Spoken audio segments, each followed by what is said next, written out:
When considering how to keep the nervous system well, I think it's useful to talk about the craniosacral system, the fluid system, the cerebrospinal fluid system that's in the brain and the spine. Hi, I'm Dr. Peter Minke. This is Minke Wellness. And the cerebrospinal system or fluid system, it's a closed system, right? So the brain and the spinal cord are bathed in a fluid called the cerebrospinal fluid. It's a very special kind of fluid. It has shock absorption. It delivers nutrients. It's a lot of different elements. The brain regulates the pressure inside that system. And so it's a closed system, but it's dynamic in the context of it actually will pull fluid out and add fluid in if the pressure is not right. So it'll work with pressure. And of course, barometric pressure and compression pressure can have impacts on this system. So the cerebrospinal fluid has to flow very cleanly from around the brain and all the way down the spine. And we want to make sure, in order to have a healthy nervous system, that system has to flow well. The fluid must flow properly. It has a pulse and a rhythm, a tide, people call it. If the craniosacral therapists, there's a system called CranioSacral therapy and CranioSacral being, okay, so here, let me show you on a skeleton. So here's our little miniature skeleton. This is the spine, and the spine, inside the spine is the spinal cord that goes all the way down to the tailbone. This would be the sacrum down here. This is the sacrum, the spine, and then the cranium. Okay, if you know, I could take all this open, but you know, here you can see this is an artificial crack right here. But the whole thing, all that is wrapped in one big saran wrap, like a big water balloon, and inside that water balloon is the fluid, and that bathes and protects the very delicate structures of the brain and the spinal cord. Very critical that moves, that the fluid flows. When we have compression or problems with our structure, okay? So if we have a scoliosis, right, where we've got, you know, something going on in the spine, and you could see where if I had a scoliosis situation where all of a sudden I'm not getting good fluid flow, right? I mean, this is not going to flow well through here. Or if I'm you know, real kyphotic, where someone is bent down like this, you can see the effects of having the spine all bent down. Well, you're not going to get good fluid flow. So we start to have problems again with moving fluid, and the tissue doesn't, the nerves don't function well, okay? The brain itself starts to have problems. The plates of the skull are not fused. They will move and they will respond to impacts. And so, you know, you get to start to see this with the football players and other people who are receiving regular head injuries, and they start to have injuries to the brain. Well, that's the fluid system in there. The brain is basically sloshing around. Just, you know, it's not exactly like, you know, loose, rattling, but I mean, it can literally move inside the skull. Now, to be clear, medical science absolutely has documented this. The sutures, the skull is not fused. These plates are very tightly wound together, but they flex, right? They actually, those plates, as they come together in these little sutures, actually do flex and come apart. And so it's very important that they do so, because that helps regulate pressure and keeps the fluid flowing and helps with the rhythms in the wave, the tidal wave, the movement of that fluid up and down the spine. Okay, so you can read a lot more about it. You can experience it. Now, experiencing a craniosacral therapy session on the table kind of seems like someone's just holding your head and you fall asleep and you wake up you know, an hour later and you pay your fee and you think, did something happen? Did anything happen? There's stuff happening. It's just very, very subtle. Okay, now you can impact your own cranial system. In fact, you do impact your own cranial system, but you can be more deliberate about it. So I'm going to talk a little bit about oils and the cranial system and how we can play with some oils and do some breathing and really work with, you know, getting the fluid to flow down there. Okay, so I'm going to assume that you at least have the premium starter kit, starting out the starter kit, okay? And those of us who have been around a while, we have all those oils, because the reason they call it a starter kit is because those are the ones we replace all the time anyway. But something like peppermint, okay, very simple way to start. And again, any essential oil.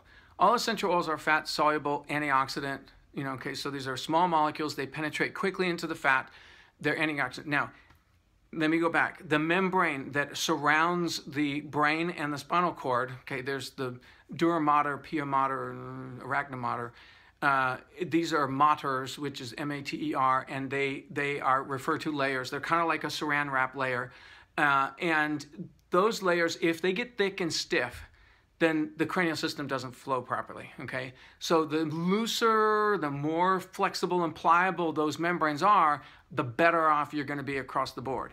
So one thing about essential oils in general is that they keep membranes, they keep fat more soft and pliable, okay? So more essential oils is gonna be good for the cranial system because those oils are gonna penetrate in and work with the softening that tissue. So now you can, again, do that from the inside or the outside, actually, because we're talking about the putting oils on the spine, massaging, and getting that massage to work on tissue. It's perfectly reasonable to talk about massage working on tissue so you can get that oil to help out that process of softening that tissue.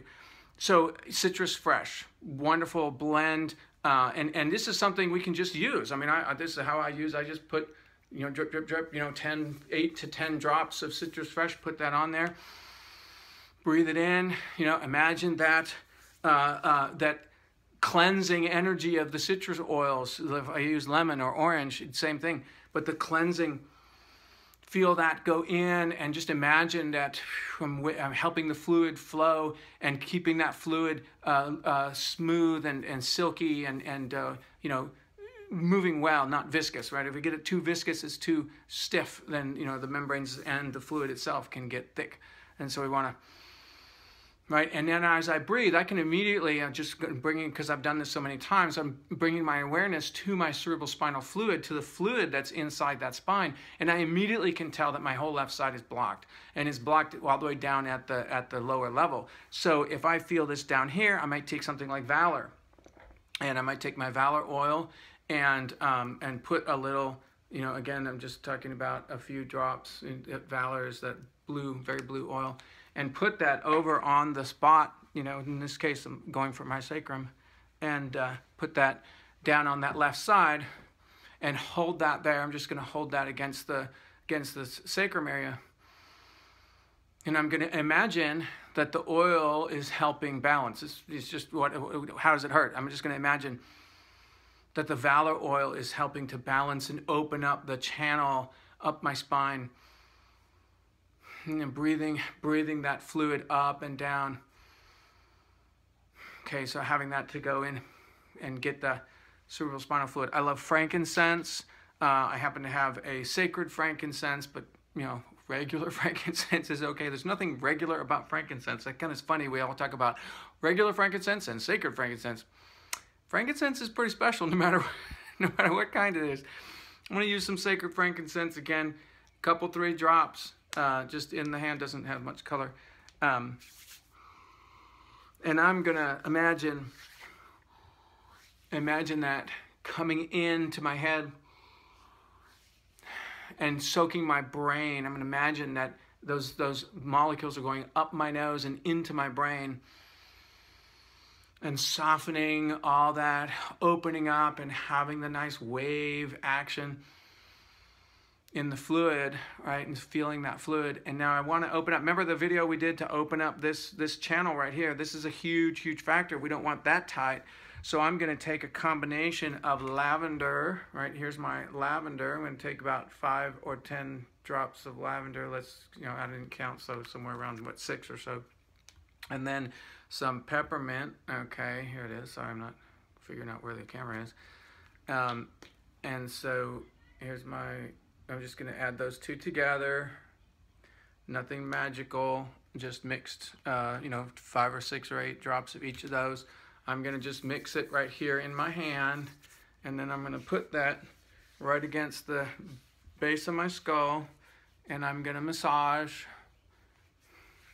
And I'm going to imagine, I don't have to imagine very hard because I can feel just the penetrating peppermint in there, right? But I can imagine that oil penetrating in and relaxing and opening up this whole channel. This is a major channel to get that fluid to flow through here. So we might as well, we can call this a part 2 of working on this atlas area, this whole cerebral spinal fluid. and feel that flow down the spine. And I'm actually already feeling a little bit more warmth. It's still restricted somewhere in the mid-back. I tore my back in high school, and that's probably where that injury is coming in. It's on the left side. There's probably a little bit of a spleen action going in there somewhere.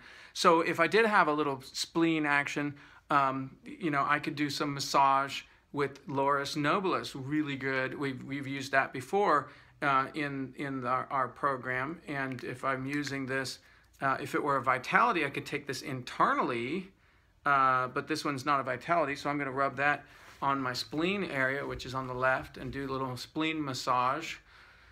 And it goes around to the back, so I'm just going to kind of rub that oil in.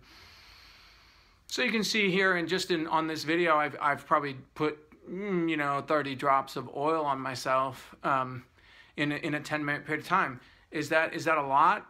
Not really. I mean, it's some oil. I'm going to notice it. I feel it. It's feeling good. So if I'm talking about on a regular basis wanting to get oils in and on my body, however I'm doing it, whether it's by capsule or topical or massage or inhalation or whatever, if I'm getting oils in and on my body for the sake of helping my cerebral spinal fluid, this for the next week, okay, we got a week left on our nervous system focus. For the next week, anytime you put oils on, breathe those in and imagine your cerebral spinal fluid just getting in touch with that, getting in touch with the fluid, feeling the waves move, the free movement of fluid up and down the spine. It comes up, I think it's about six per minute. So it's pretty slow.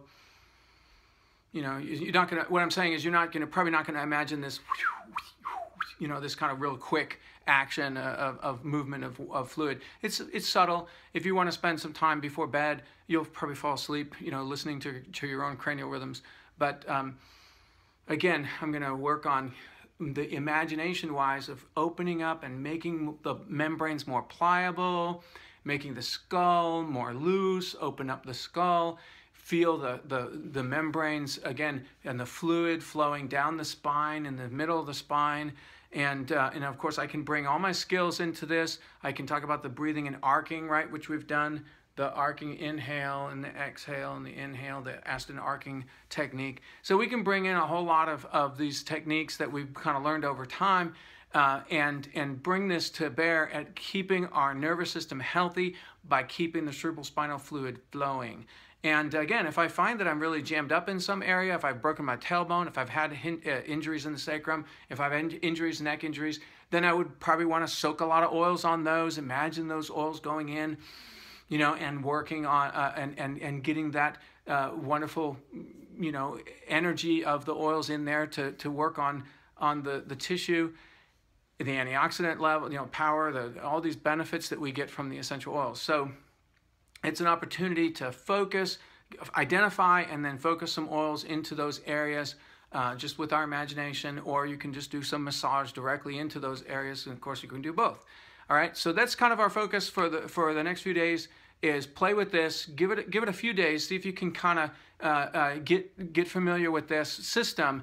And if you need professional help, if you look up CranioSacral therapy, if you call your local massage therapist and ask, who do you know who's trained in cranial therapy? They usually know who the best cranial therapist is in town, or if someone is certified or whatever.